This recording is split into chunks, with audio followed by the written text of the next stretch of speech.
আসসালামু আলাইকুম, সবাই আশা করি ভালো আছেন। আমার এই যে পুকুরটা দেখতেছেন, এই পুকুরের ভিতরে মাছ পালাইলে মাছ হয় না। কারণ হচ্ছে এই যে গাছগুলো দেখতেছেন, এই গাছের পাতা এত পরিমাণে পড়ে মানে পানি পর্যন্ত নষ্ট হয়ে যায়। তো আজকে মিশন চালাইতে আছি এই পুকুরের পাশে যতগুলো গাছ আছে, মানে যে ঠাইলগুলোর কারণে পুকুরটা সাফ হয়ে যায়, পানির ভিতরে পাতা পড়ে, ওইগুলো সবগুলো কাইটটা গিয়া সাফা সাফা ফালা ফালা করে গেলাম। কারণ হচ্ছে আগে বিদেশে ছিলাম, এখন দেশে কিছু করতে হইব। আর দেশে কিছু করতে হলে শুধু একটালে পড়ে থাকলে হইতো না। আপনারা অনেকেই জানেন আমার একটা গরুর খামার আছে, ছোট্টখাট্টো কিছু মরগও আছে।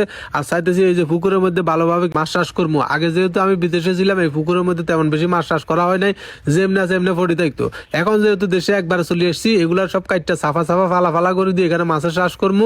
দেখা যাক ইনশাল্লাহ আল্লাহ তাআলা কোপালে কি রাখছে। যাই হোক, সর্বপ্রথম মিশনে যে গাছটা কাটতেছি, এটা আমার নিজের হাতে লাগানো গাছ। এটা হচ্ছে চাইলতা গাছ, ছোট থাকতে আমি লাগাইছিলাম। আর এটার মধ্যে প্রচুর পরিমাণে চাইলতাও ধরে, তবে এই গাছটা সহজে মরে না। এটার আমি ছোট ছোট করে কাটি কাটি রাখছিলাম যে নিচে চাইলতা ধরবো, আস্তে আস্তে হাই খামু। কিন্তু দেখা গেল যে আমি যখন বিদেশে চলে গেছি, তখন আর কেউ এটারে কাটাকাটি করে না। এটা উপর দিকে লাফাই লাফাই বাড়াই গেছে, এখন উপরে চলে গেছে গই।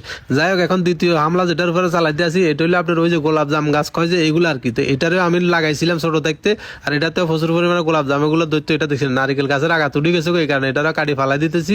কারণ হলো যে কোনো প্রকার এই পুকুরের মধ্যে আমার মাছ চাষ করতে হইব। যাই হোক, আমার যে পরিকল্পনা যে পুকুরের চারপাশে যে গাছগুলো আছে, এগুলো মোটামুটি ঠাইল টুল কাটি এটার ভিতরে মাছ চাষ করবো। পরিকল্পনা কি ঠিক আছে কিনা একটু কমেন্ট করে জানাইয়েন। আর এখানে দেখছেন দুইটা বড় গাছ এক লগে, মানে এই বড় গাছগুলোর প্রতি প্রচুর পরিমাণে চলায় নির্যাতন করে আর কি। মানে চলাই এগুলোর ভিতরে উঠটা যে বড়গুলা ধরে ওইগুলারে খাইয়া হাতে ফালাই ফুলাই দে।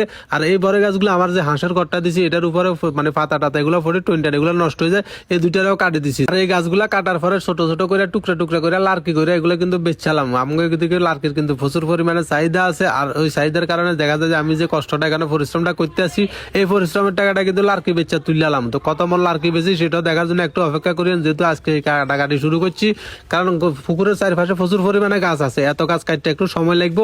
গাছ কাটি শেষ হলে যখন লার্কি বেচা ধরবো, তখন আপনাদেরকে দেখাবো যে কি পরিমাণে লার্কি বেচছি। আর আমগো পুরো বাড়ির ভিতরে যে পরিমাণে গাছ আছে, মানে যত কাটাকাটি করে শেষ হয় না। আমরা যে দিয়ে খালি গুটুর গুটুর গাছ সকল লাগাই দে।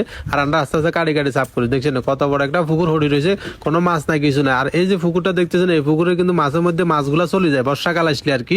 এই যে নেট দেখছেন না, নেট ডিটি মানে গিরি রাখতাম। কারণ হলো এখানে প্রচুর পরিমাণে বৃষ্টি যখন হয়, পানি এদিক সেদিক যে আবার একটু জায়গা কম, এটার উপর দিয়ে পাহাড় উপর দিয়ে পানি গুলো করে হয়, তখন এই জালগুলা দিয়ে গিরি রাখি। যতই এই জালগুলা দিয়ে গিরে গিরি করি, তারপর বৃষ্টির সময় মাছগুলা চলে যায়, মাছ রাখা যায় না। তো এবার চিন্তা করছি একটু ভালোভাবে ফাটা বাঁধি, তারপর লাগামো আর কি। তো সব ভালো থাকেন, আল্লাহ হাফেজ।